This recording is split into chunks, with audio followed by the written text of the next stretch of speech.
encuentro en la posta de Gestazo entre Belgrano y San Martín, en Salta. 206 años después se dio otro encuentro en una provincia hermana, la de Jujuy, entre Alberto Fernández y Evo Morales. Me gustaría poder referirme a este encuentro como un hecho grande, de dos personas que hicieron y hacen de Argentina y Bolivia dos potencias mundiales, como un hecho de la patria grande, pero no fue así y no va a ser así. Evo Morales, quien quería volver a ser presidente de Bolivia, y para esto cometió fraude, y no lo dice Martín Tula, sino lo dice el actual presidente de Bolivia, Luis Arce, y su candidato, que en una entrevista en Red 1, unas semanas antes de las elecciones, se le pregunta si se cometió fraude, a lo que él dijo, sí hubo fraude. El periodista, sorprendido por la respuesta, le volvió a preguntar, ¿usted está afirmando que hubo fraude en las elecciones de Evo Morales? No, lo que fue un golpe de Estado. Entendí mal la pregunta. Lo dejo a criterio de todos ustedes. Evo, quien el domingo pasado, hasta el domingo pasado, estuvo como refugiado en Argentina, visitando otros países como el último Venezuela. Evo, quien tenía una hermosa casa en San Isidro para pasar su estadía en el país. Evo, quien tenía custodia de la Policía Federal 24 horas. Evo no lo pagaba, obviamente. Lo pagaba usted, yo, el operador y todos los argentinos. Estuvo hasta el domingo pasado, después se reunió con Milagro Sala. Acá quiero hacer un paréntesis. Recuerden que Milagro Sala tiene prisión domiciliaria y el domingo pasado tenía mucho más gente y periodistas que en una conferencia de prensa de Alberto Fernández. Ahora pasamos a Alberto Fernández, ¿no? Cómo vamos atando cabos y llegamos a la noche del domingo, donde el presidente, junto a una comitiva y parte de su gabinete, disfrutó de un gran locro y un rico vino, junto a Evo Morales. Obviamente, sin protocolo, sin cuidado, sin barbijo, sin nada. Que es entendible, porque en una cena nadie está con barbijos y con alcohol y gel en la mesa, ¿no? Pero es el presidente. Ese presidente quien trató a Buenos Aires de una ciudad opulenta, ese presidente que dijo, ustedes no se cuidan, ese presidente quien dijo, la economía no va a estar por encima de la salud, ese presidente quien durante 8 meses nos señaló con el dedo a todos los argentinos. Ese presidente quien hoy está en cuarentena, aislado, por precaución. Entonces, ¿cuál es el discurso? ¿Empatía para quiénes? ¿Para qué? Pero bueno, mientras tanto, en América Latina y en Argentina tenemos que conformarnos con seguir hablando de realmente gente que amó la patria grande, gente que amó el país, como San Martín, Belgrano, Bolívar o O'Higgins. Esos eran próceres y lamentablemente seguiremos viviendo de los recuerdos. Vamos a una pausa y pasamos a nuestro primer invitado del día.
Tardecitas de Buenos Aires tienen ese, qué sé yo.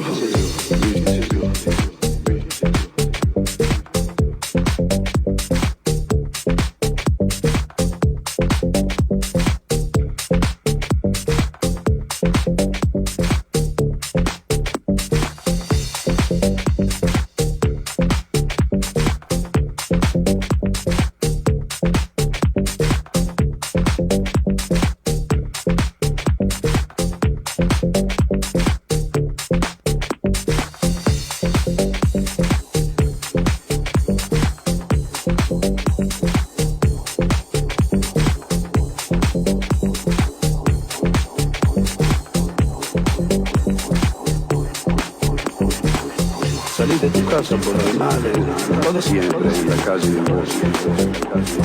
Cuando de repente de atrás de un árbol me aparezco yo.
De Buenos Aires tienen ese, qué sé yo.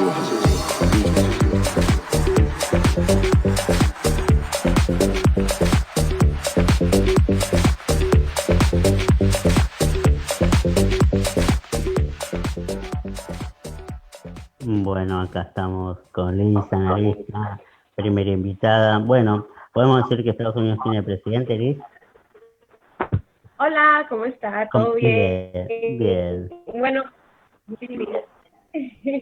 sí, bueno, como sabemos que por lo menos sí ahora tenemos un presidente electo que es Joe Biden, y sí, bueno, le doy unos datos, tiene unos datos por ahí, pero Biden ha ganado la carrera por 5 millones de populares y creo que terminó en 290 en puntos electorales, mientras que Trump estuvo en 214.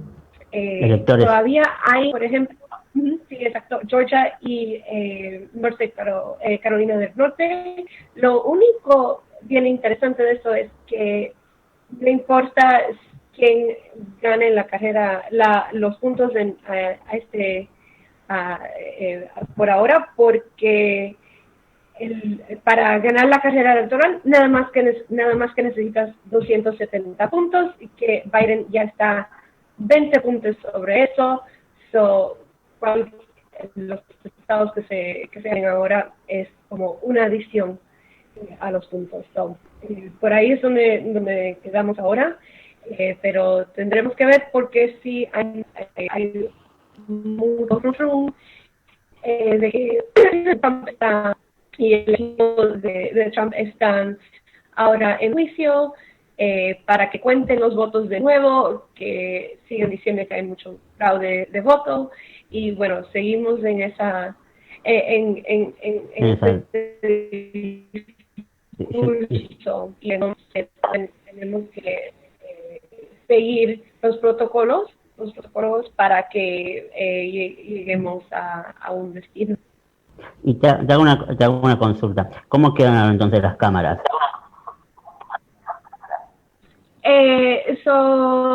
Entonces, como en el Senado, creo que el Senado sí que lo ganó los republicanos.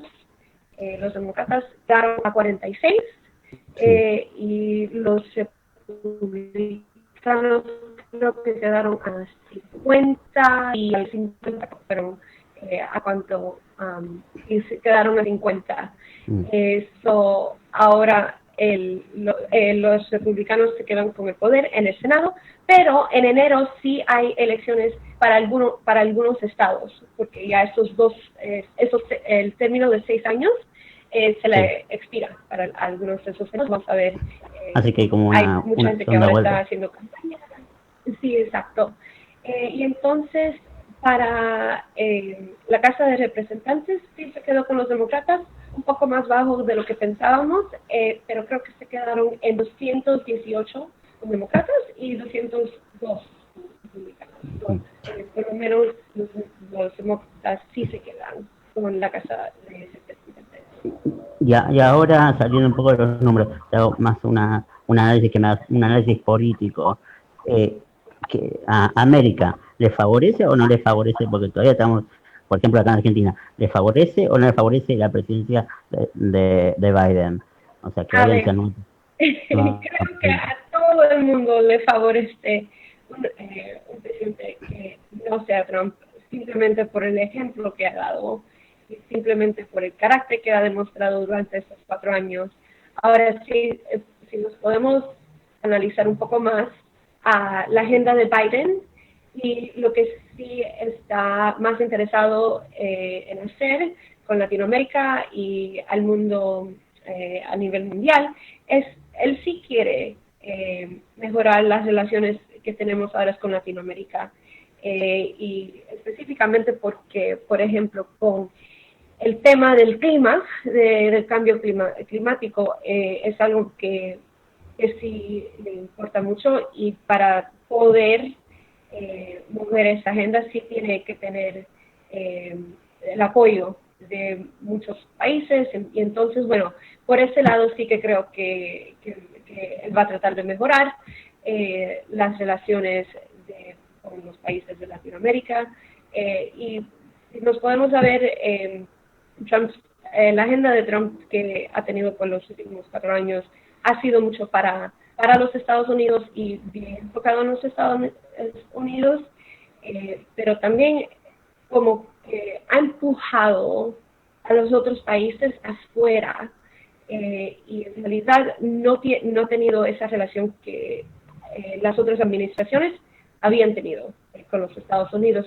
Después de 4 años de no tener esas relaciones, hay que construirlas de nuevo y hay que por lo menos buscar la manera de ganar la confianza de los otros países y creo que él sí va a trabajar sobre eso y con eso.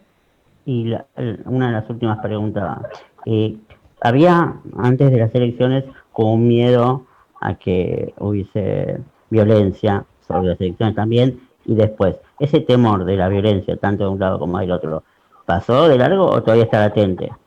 No, ha pasado, las tiendas han bajado los cartones, bueno, aquí en vez de violencia local fue mucha fiesta. Eso al contrario, ¿sabes? Porque creo que, a ver, y hasta cuando estaba escuchando a Biden el sábado por la noche, que al fin y al cabo hizo el discurso de que estaba emocionado de ser el presidente electo, etcétera, con Kamala Harris, fue muy refrescante poder escuchar y oír a alguien presidencial, porque, a ver, la manera en que se presentó, la manera en que le habló al público, con unir al público y a los Estados Unidos y tener a alguien que venga y que salga a decir que está enfocado en todos los americanos y en ser presidente para todos los americanos. Justamente te iba a decir eso. La frase que creo que fue la frase de la noche cuando dice, yo soy el presidente de todos los americanos, tanto republicanos como demócratas. O sea que ahí mismo unió la grieta con ese discurso. Sí, absolutamente, y creo que fue muy importante que él dijo eso, especialmente en tiempos, en estos tiempos cuando el país está bien dividido y en realidad no teníamos a alguien que estaba enfocado en unirnos, ¿verdad? Y al fin y al cabo tenemos a alguien que por lo menos pueda hablar sobre esa réplica.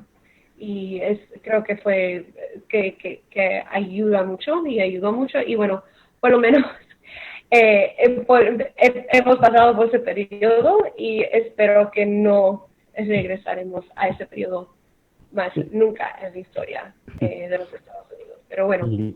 Y la última para ir cerrando.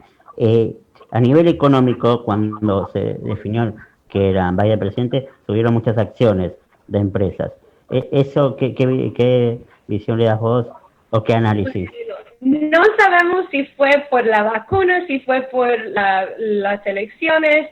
A ver, los mercados suben, bajan, hacen lo que quiera, cuando quiera, y lo más que se puede especular. Pero creo que por parte sí que fue por más la vacuna de COVID y también un poco por porque sí salió Biden, pero es algo que en Porque realidad aparte fue un salto muy brusco hacia arriba. Sí. Pero sí, vamos a ver y tenemos que esperar a ver cómo seguimos y andamos con todo esto y en realidad cómo vemos el país en poco tiempo, porque en realidad sí que estamos aquí en los Estados Unidos, o sea, casi estamos en invierno y los casos creo que hubieron como 125,000 como 2 o 3 días atrás, que fue casos nuevos, que es mucho más alto el número de que, ¿cómo se llama esto? De que cuando empezamos en marzo. Estamos viendo ahora que los números están subiendo, la gente ha bajado la guardia y entonces hay cosas que tenemos que tomar en cuenta, a ver qué va a pasar a lo largo plazo y en cuanto se va a recuperar establemente la economía. Bueno, Liz, como siempre, muchas gracias. Y bueno, al fin tienen un presidente.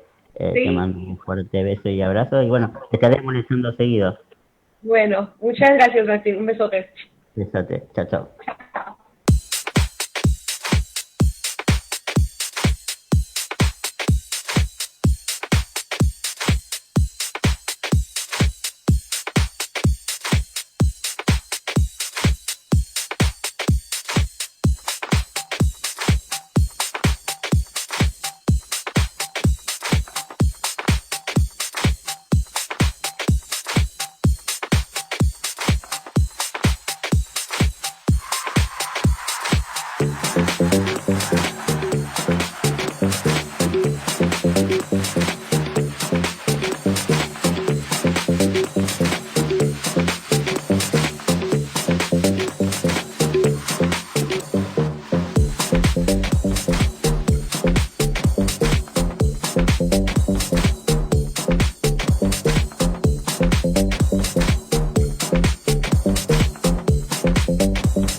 De Buenos Aires tienen ese, qué sé yo.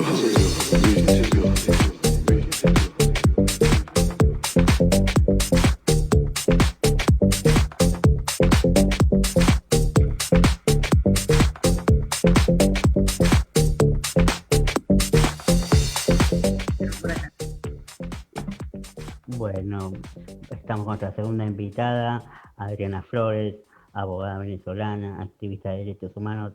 Muy buenas tardes, Adriana, ¿cómo estás? ¿Qué tal, Martín? Todo excelente. Bueno, muchísimas gracias por la invitación, por supuesto. Gracias, un gusto y un placer. Bueno, te convoqué a esta entrevista porque quería saber un poco la situación de Venezuela, tanto económica, a nivel de salud. Y bueno, y la primera pregunta es investigando. Quería que me explique qué son los guarimberos. Y después de esa explicación, te haré una pregunta si vos integraste los guarimberos en Venezuela. Ok, bueno, Martín, una pregunta bastante particular, no me la suelen hacer en las entrevistas, ¿no? Pero está bueno aclararlo, ¿no? A los guarimberos es una forma despectiva que el régimen venezolano utiliza para llamar a los protestantes, o sea, las personas que salen a las calles a defender su derecho a la protesta pacífica y a manifestarse en contra de las violaciones a los derechos humanos constantes que ocurren en Venezuela. Durante el año 2016 y 2017 yo me dediqué a documentar violaciones a los derechos Humanos en el estado Barinas, y esta visibilización en vista de que no hay medios de comunicación en Venezuela, medios parciales o que no estén censurados, me produjo unas consecuencias que fue una orden de aprehensión por un tribunal militar, razón por la cual yo hoy en día estoy exiliada en Argentina sin poder regresar a Venezuela, y por esa razón medios del régimen venezolano me han señalado como parte de este grupo que no son más que protestantes pacíficos. Claro, porque aparte de lo que estuve viendo es que decían que eran grupos armados cuando no era verdad, porque no hay información fehaciente que eran grupos armados, solamente hay grupos protestas que iban adelante en las marchas. Total, total. Y además uno no puede comparar el armamento que utilizan los guardias, los policías, contra las piedras y palos que puedan tener los muchachos en una manifestación, porque eso también es una respuesta de un manifestante. Evidentemente, si estamos protestando en contra de una situación, de la falta de servicios, de la falta de seguridad, y la guardia arremete contra la gente, es una reacción natural de las personas, pero jamás se va a comparar una bala contra una piedra. No, es verdad. Y el tema de que ustedes vienen a Argentina, y lo que me extraña de compatriotas tuyos, que quieran venir a un país, porque nosotros tampoco somos Disneylandia, que quieran venir a un país que el año pasado tuvo casi un 55% de inflación, este año vamos a un 37%, o sea, tenemos una crisis muy fuerte económica, y ustedes, o sea, creen en este país. O sea, eso es lo que me llama la atención. En vez de emigrar a otros países, por ahí con un mejor poder adquisitivo y una protección mucho mejor laboral, porque realmente acá la protección laboral, tanto para el extranjero como para el argentino propio, es muy complicada. O sea, ¿qué es lo que le llama la atención de Argentina para venir acá? Bueno, Martín, son distintas las situaciones, las circunstancias. En primer lugar, todavía con la crisis económica que está pasando Argentina no es comparable con la crisis humanitaria en Venezuela, con decirte que según el COVID, que es una de las encuestadoras más importantes del país, la pobreza supera el 90% de la población venezolana. Eso quiere decir que un alto porcentaje de la población venezolana tiene algún nivel de desnutrición. Cáritas de Venezuela, que es el brazo social de la Iglesia Católica, ha determinado que más del 30% de los chicos de los sectores más populares tienen algún tipo de desnutrición.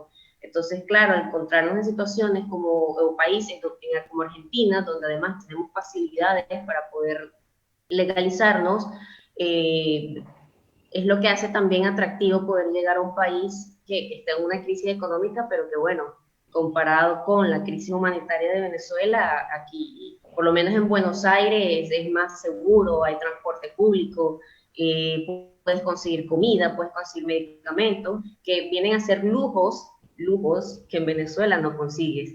Y esto no es un fenómeno que solamente pasa en Argentina, sino que también se repite en el resto de la región, por supuesto.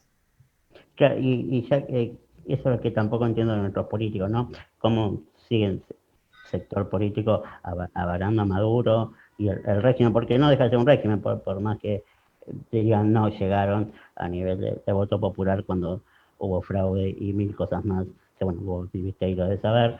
Entonces, como por ejemplo, Alicia Castro en una nota que compartió con vos en C5N, seguía defendiendo un régimen y no salía de su postura, o sea, yo siempre digo, para saber y vivir tenés que estar ahí también, o sea, porque yo puedo hablar desde acá, pero si no me informo, ¿cuál es el fin de que se siga defendiendo un régimen como el de Maduro? Bueno, que había arrancado con Chávez, obviamente. Por supuesto. Evidentemente, estas son personas que tienen algún tipo de conexión, de nexos con el régimen actual y lo van a defender a capa y espada. Pero no podemos comparar un país que durante los 200 años de independencia de la corona española nunca habíamos sido un país de inmigrantes, que más bien al contrario, recibíamos a quienes venían de las guerras y de situaciones económicas difíciles. y que por primera vez más de 5 millones de venezolanos estemos en el extranjero, según datos de la ACNUR. Eso nos da una clara señal de que lo que está pasando en Venezuela no es normal. Sin embargo, hay personas que mantienen su postura de que en Venezuela no ocurren violaciones de derechos humanos, pero particularmente personas que en su vida han estado en Venezuela o han estado en Venezuela en posiciones privilegiadas, que por supuesto no viven lo que hemos vivido los ciudadanos de aquí. Exacto. Y aparte, ustedes acá también, justo está viendo los datos, son más de 180.000 venezolanos, o sea, 180.000 personas, un censo del año pasado, que dan su opinión, y no creo que 180.000 personas estén dando una opinión negativa a un régimen. Entonces, por eso es que yo todavía no me cierra esa postura. Pongo a Alicia Castro porque es puntualmente quien hoy por hoy defiende a capa y espada el régimen. Y otra consulta que te hago. Eh, sí, sí. Una discusión que tuvieron con Guaidó, por Guaidó, donde él se autoproclama presidente, y en la misma discusión que vos tuviste con Castro, ella dice que no, que la Constitución no la avala, pero vos decís que sí. ¿Podés explicarnos y explicarme en realidad por qué Guaidó puede autoproclamarse presidente? Ok, para explicar esta situación tenemos que irnos un poco más atrás. ¿Qué es lo que Sí. ocurre? Durante el año 2018, que se hicieron elecciones presidenciales, entre muchas comillas, que fueron ilegítimas por la razón de que fueron anunciadas por la Asamblea Nacional Constituyente, que según la misma Constitución venezolana no tiene facultades para llamar a elecciones. Esto corresponde al Consejo Nacional Electoral. Ya por ahí vamos, ya los procesos van mal. Por otro lado, se inhabilitaron partidos políticos, se inhabilitaron opositores, entonces no podemos hablar de democracia solamente una de las partes, de las reglas del juego. Perdón, Y Adriana, que te por otro lado interrumpo. también, antes de que Juan Guaidó, ¿Podés, sí, perdón, ¿podés repetir? Justo se colgó la transmisión. no te preocupes, comentaba de el hecho de ¿Qué que decías? ajá. Te comentaba que el hecho de que se hayan inhabilitado a los partidos opositores, se hayan inhabilitado a candidatos opositores, eso ya nos da una señal de que no pueden hacer solamente uno de las partes quien ponga las reglas del juego. Para poder hablar de elecciones libres, tienen que haber reglas que se cumplan para todas las partes. Ya por ahí hablamos de una elección ilegítima, fraudulenta, y por esa misma razón millones de venezolanos no fuimos a estas elecciones porque las desconocimos totalmente. Y por otro lado también, antes de que Juan Guaidó asumiera la presidencia de Venezuela, se hicieron cabildos abiertos en cada uno de los estados de Venezuela, que en Venezuela eso es una forma de elección popular que no se utiliza tanto, pero la misma Constitución lo establece. Entonces, ¿Y cómo ya funcionaría el sistema? ¿Qué sería un cabildo abierto? un cabildo abierto es donde se reúne la población, es algo que se utilizaba mucho durante el Imperio Romano, una forma de Claro, elección directa. O sea, no por votación, no por papeleta, perdón, por votación, no con papeleta, sino votación directa. Es decir, se reúne a la comunidad en un espacio y las personas deciden levantando la mano. Entonces, estos cabildos abiertos se hicieron en cada una de las provincias en Venezuela y a partir de allí es que Juan Guaidó asume la presidencia de la República. Es decir, no fue de forma autoproclamada, no fue de forma fraudulenta, todo en base a lo que establece la Constitución, y por esa misma razón los países democráticos del mundo reconocieron o reconocen hasta hoy en día a Juan Guaidó como presidente legítimo. Evidentemente, un país que cree en la democracia no va a reconocer a un dictador de facto. Así de sencillo. okay. Y Argentina justamente por eso, en la última votación de Naciones Unidas, votó en contra de Maduro, pero al día siguiente nuestro presidente lo llamó. Entonces, que vos como venezolana, ¿qué mensaje tomás? Por un lado, el Estado argentino vota en contra, pero al día siguiente el presidente llama a Maduro. ¿Cuál es el mensaje que recibís? Entre los países no hay amistades, estos son simples intereses, y es evidente que hay un interés por parte del Estado argentino, del gobierno argentino, en mantener relaciones con Venezuela. Y recordemos ya que en años anteriores, cuando Hugo Chávez era presidente de Venezuela, Argentina recibió muchos beneficios del petróleo venezolano, beneficios que los mismos venezolanos no vimos, sino que más bien fue regalado a otros países y que todavía se mantienen lazos y relaciones entre estos gobiernos con ideologías similares. Por un lado, bueno, evidentemente con la violación de los derechos humanos tan evidente que ocurre en Venezuela, en algún momento el gobierno actual tuvo que decir, bueno, sí, lo que está pasando es verdad, pero por otro lado también hay que seguir respaldando el régimen. O sea, es un tema de interés y por supuesto, es comprensible. Humanamente no debería ser, pero en la política lamentablemente lo que prevalece son los intereses. Sí, la más llamada patria grande, que en realidad son negocios propios de los gobiernos. Caso Venezuela, Bolivia, Argentina, por poner un ejemplo. ¿No te escuchas? Sí, ¿Escuchas sí. a Adriana? Ah, sí. Sí, te escucho, Martín. Te decía que la mal llamada patria grande, digo, que son en realidad negocios entre gobiernos tanto argentinos como venezolanos, o en mi caso, bueno, ejemplo Bolivia, por poner algunos ejemplos. Por supuesto, por supuesto. Y sí. Sí, no, decime.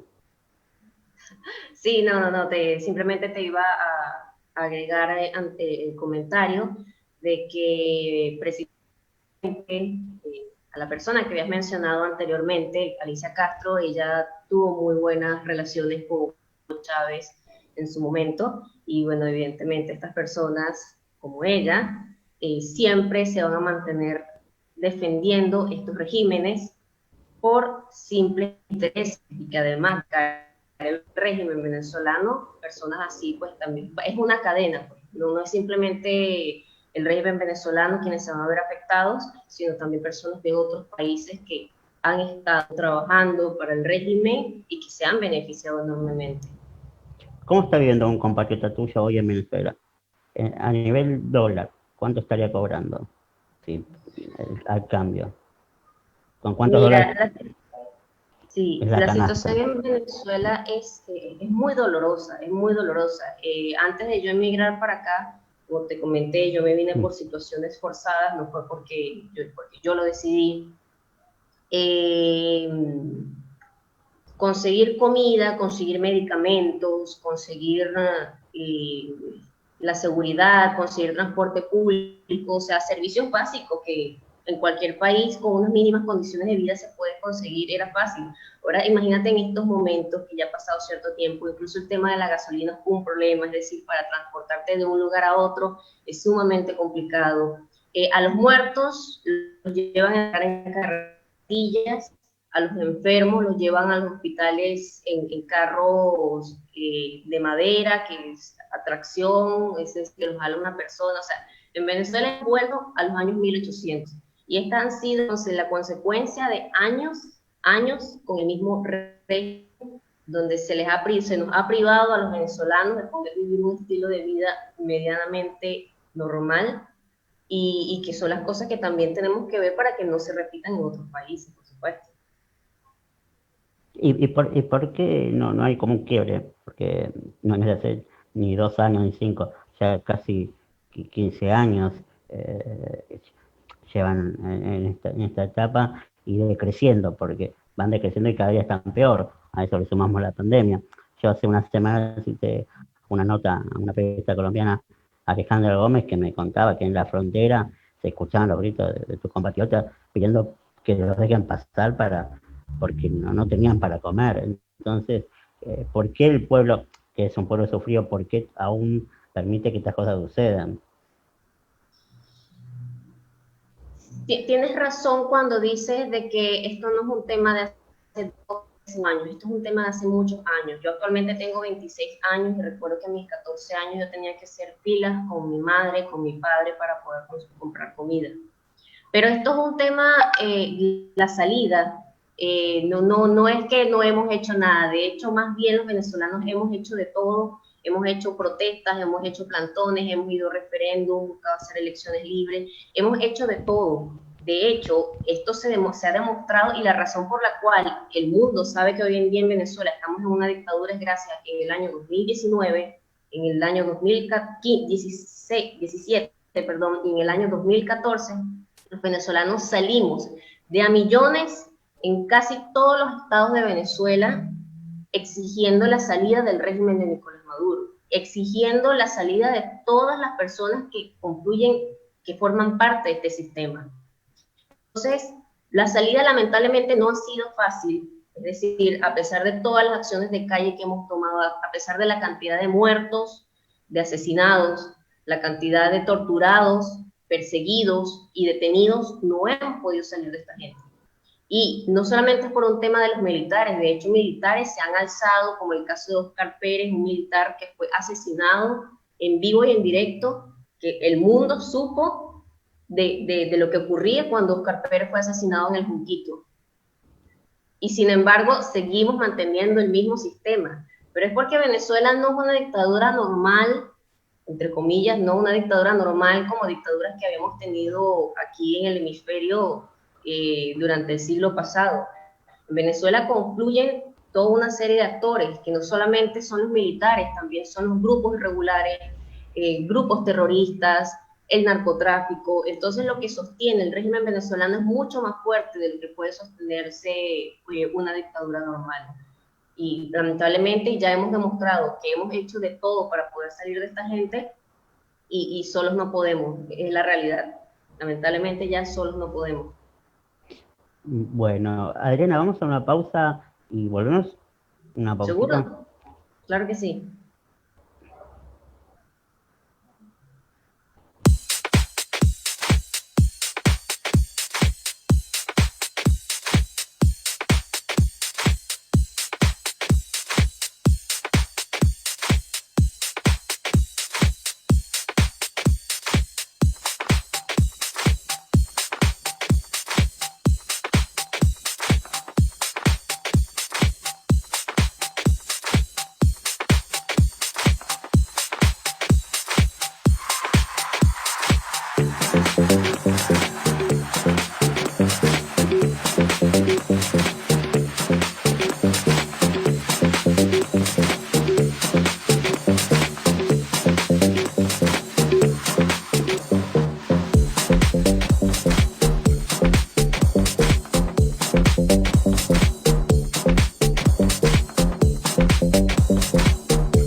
De Buenos Aires tienen ese, qué sé yo.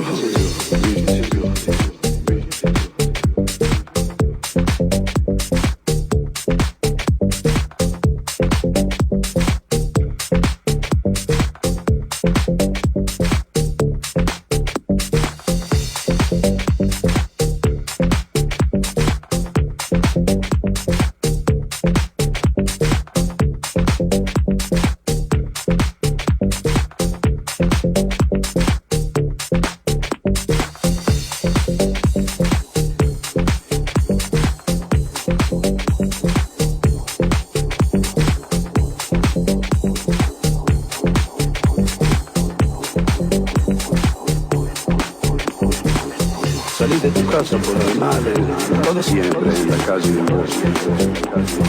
Cuando de repente de atrás de un árbol me aparezco yo.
tardecitas de Buenos Aires tienen ese, qué sé yo.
Tardecitas de Buenos Aires tienen ese, qué sé yo.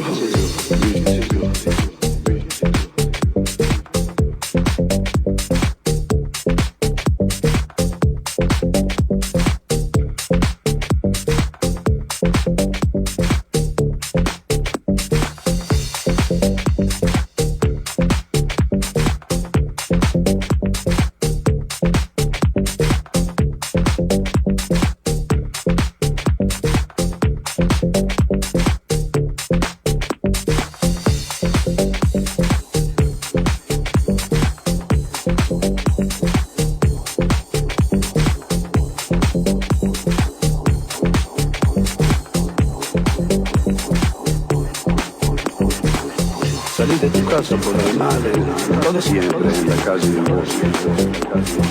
Cuando de repente de atrás de un árbol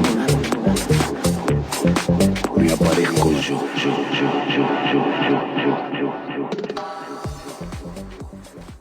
Bueno, estamos de vuelta, problema de conexión, no sé si es culpa de Alicia Castro o de Maduro, pero bueno, acá estamos de vuelta. Bueno, Adriana nos estaba contando. Ok. ¿Por qué parte íbamos? Iban por el tema que estabas explicando, el porqué de que yo te había preguntado, repito la pregunta, te había preguntado por qué aún como que yo no noté una reacción después de casi más de una década y media del pueblo, y te había puesto el ejemplo de una nota que hizo una periodista colombiana donde ella escuchaba los pedidos de auxilio desde el límite entre Colombia y Venezuela, de tus compatriotas, por comida y por poder tener una salida hacia Colombia. Sí. Bueno, te comento de forma anecdótica. porque el tema también de las personas que huyen por Colombia o por Brasil, de Venezuela, también es una situación muy crítica. De hecho, cuando a mí me tocó escapar de Venezuela, bueno, lloré demasiado en lágrimas cuando vi a los mares de personas, de compatriotas, de paisanos que salían del país con unas maleticas, haciendo largas filas para poder sellar sus pasaportes, con sus niños y sus bebés en brazos, los niños acostados en el piso para poder salir del país. Y durante el año 2017, cuando las protestas, que tuvimos una gran cantidad de asesinados por parte de la Guardia Nacional, de la policía, de los órganos de represión del régimen venezolano, había muchos chicos de hasta 12, 13 años que estaban metidos en las manifestaciones. Y yo les preguntaba, muchachos, ¿ustedes por qué están acá? Y ellos me decían, porque tenemos hambre. O sea, eran chicos, chiquitos que venían de los sectores populares y que se iban también a las manifestaciones. O sea, esto nos demuestra que incluso las personas de los sectores más populares, que muy al contrario de lo que se piensa, no están para nada con el régimen de Nicolás Maduro ni con el sistema socialista que hoy está en el país. Incluso salen a manifestarse en contra de ello, pero lamentablemente ha sido mucho más fuerte el tema de la represión, el tema del hambre, el tema de controlar a las personas, a los paisanos, que se nos ha hecho muy cuesta arriba, que incluso la policía o ciertos funcionarios de la Guardia Nacional o de distintos otros órganos de seguridad se hayan levantado y se hayan manifestado en contra y que al final terminen siendo encarcelados, terminen siendo torturados, terminen siendo asesinados. Eso también es un mensaje de lo complicado que es la situación. Y que además en Venezuela hace tiempo que estamos intervenidos por Rusia, por China, por Irán, por Cuba. Hay muchos funcionarios cubanos y rusos dentro de las filas de la Guardia Nacional. Entonces eso también dificulta mucho más poder llevar un proceso, una transición democrática a lo que hoy en día es Venezuela. Es muy complicado y lo que te estoy comentando es simplemente un resumen para poder explicar un poco la situación, pero es mucho más complejo de lo que estoy comentando en estos momentos. ¿Y qué futuro es para Venezuela? De acá, no te digo a 10 años, de acá a un año, ¿qué futuro le ves?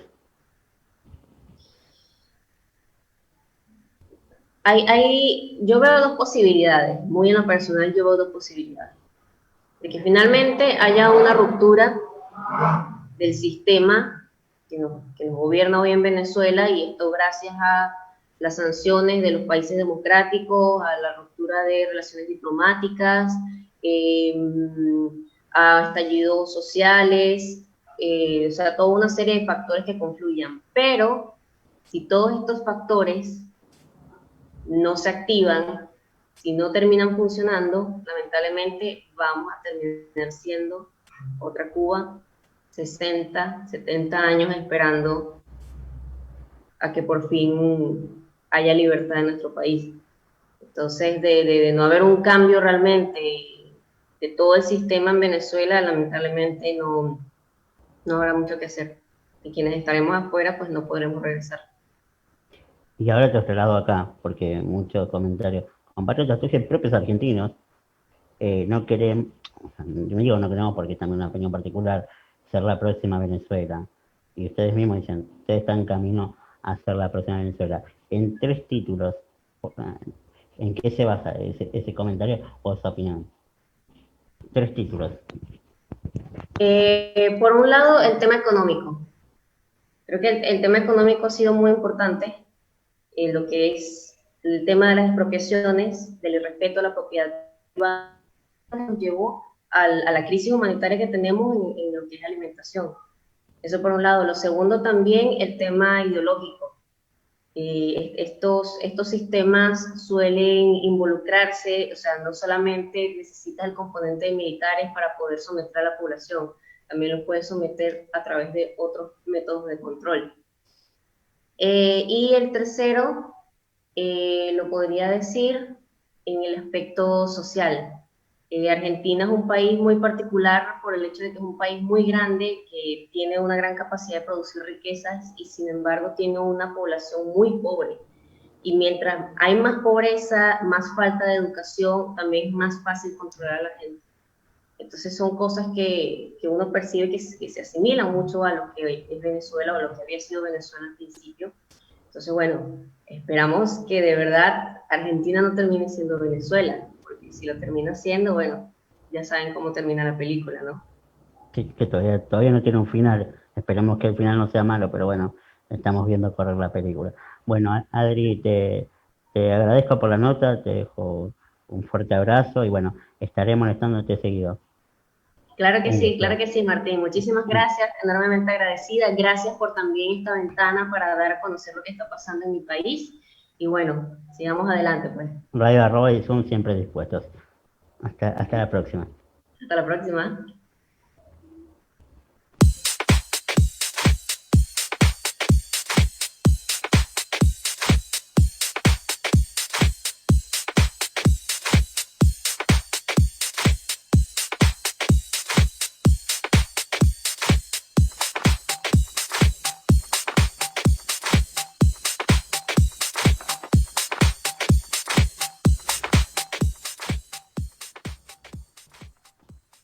Bueno, tuvimos un programa realmente complicado, no solamente en lo técnico, Internet no me quiere realmente.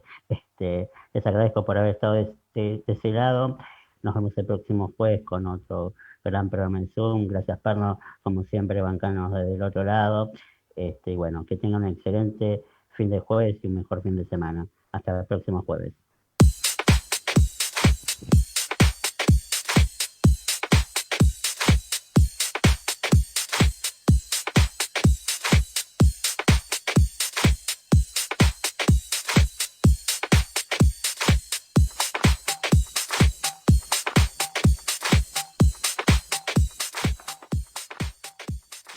Comienzo del espacio publicitario. ¿Querés hacer tu programa? Escribinos a contacto@radioarroba.com y te vamos a comentar